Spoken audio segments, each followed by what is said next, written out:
morning said he wanted to get his manure lots cleaned out before the beginning of the next week. It is muddy, but there's enough frost in the ground right now where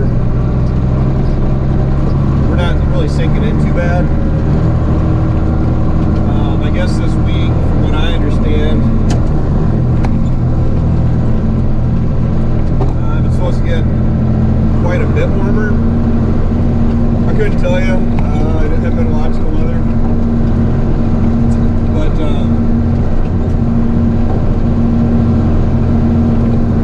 this is all we've been up to, really. I had some other things in the farm at home that I got to work on.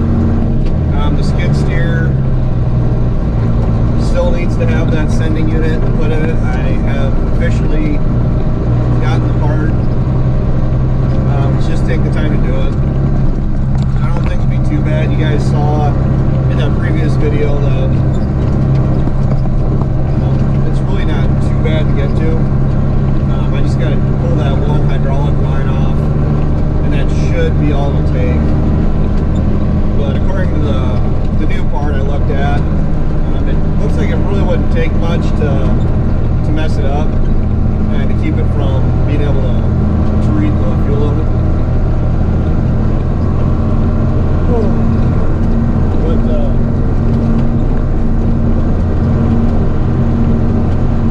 yeah, this is a 46, not a 46, this is a 4440. Maybe my new viewers or new subscribers that have been watching, I grew up with a 4440. It went at my grandpa's farm sale. The big reason why we didn't buy a lot of that stuff back, other than the fact that cash-wise, we didn't have the money to buy every single thing back from the farm sale. We did buy back quite a few items, but a lot of my grandpa's stuff was worn out, and for the price that a lot of the equipment went for on the sale, we went out and bought better equipment for less. That 4640 of ours, my dad's, he bought that for it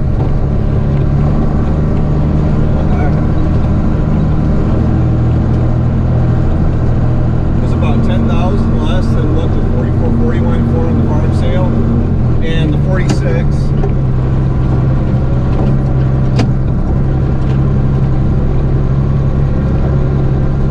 is probably a good 75 horsepower higher in horsepower than the 4440 was. My grandpa's 4440 was.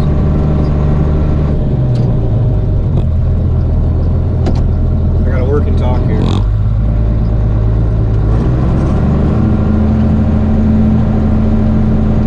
This H&S spreader that I'm using here, it's got the hydraulic web in it, so you can control the web with your hydraulics, as opposed to ours that the web and the rear beater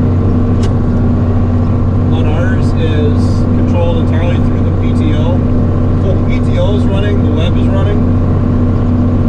The big disadvantage to that is we broke the web a lot. The simple fact that it was loaded so heavy and it was trying to run too fast even when it was on the slow setting. This spreader only has one single beater, just like ours. And what I'm doing, I'm not pushing the SCV lever all the way ahead and running the web at the full rate. Because I'm hauling out pen pack, corn fodder, the stuff likes to slug, all this pen pack likes to do. And we don't have the second beater on top that kind of takes care of that, the higher built piles on the spreader. My friend Ryan, I'm sure you guys, most of you have probably heard me talk about him. He's been on this channel before. He has the same spreader, just with that top beater, and he says that there are no lumps, when you go and spread pen pack or whatever you're hauling,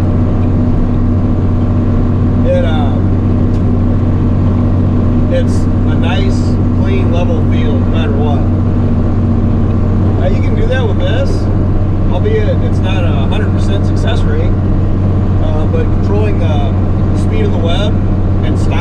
web when you're getting the real heavy built piles of manure.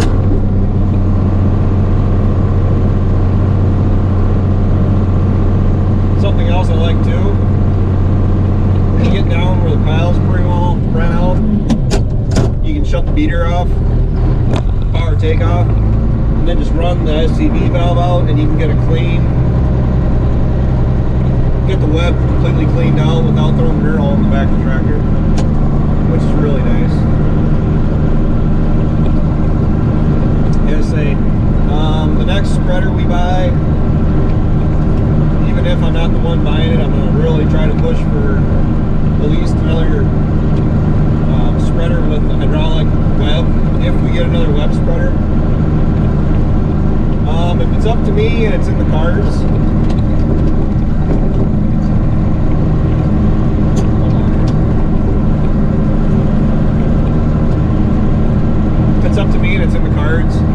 I would go with the vertical beater spreader with the hydraulic push and completely eliminate the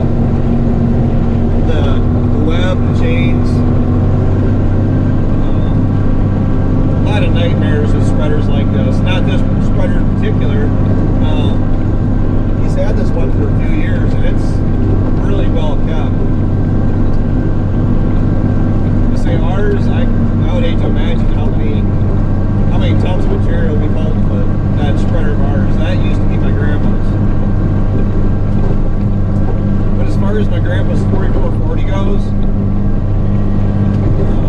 it had just right around 8,000 hours on it. It had never been touched.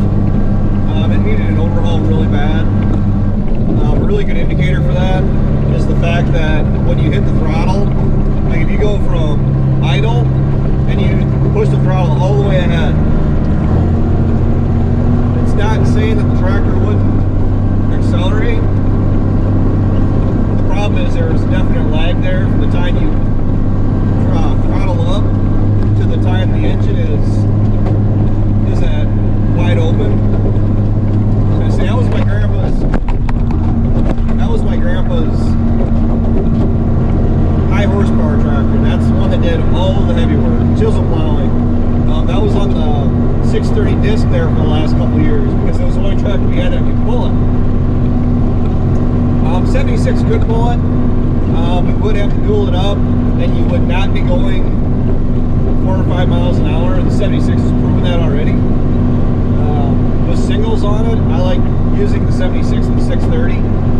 Just even to get waterways ready, just something quick, simple. The 46 or the 76 runs about 22, 23 miles an hour down the road, significantly faster than the 46. The 46 tops out about 18, 19, and that's running off of what the RTK Globe is telling us. It's not saying we wouldn't have liked some of the stuff back in my grandpa's sale. It's just about the only tractor that I really miss from the sale would have been the 7400, because it had a loader. It had a lot more utility use. The 4440 would have been really nice to keep it in the family. It was, my grandpa bought it brand new back in the 80s. Which means that would have been something nice to keep in the family, but what they wanted and what we could have used it for. The 4440 anymore to us would be a chore tractor. It was rated at 150 horsepower. I don't believe it was putting that much out when they sold it. It needed an overhaul. The 7600 had a bad injector pump on it when I bought it. Grandpa was the first one. Grandpa put the first like 60 hours on my 7600. We had it on my 20 foot. I had an IH disc. I can't remember the number of it right now. It was a piece of junk. But Grandpa did all the disking that spring with my 76. And I had never really had a chance to run it until it would come time to cut hay.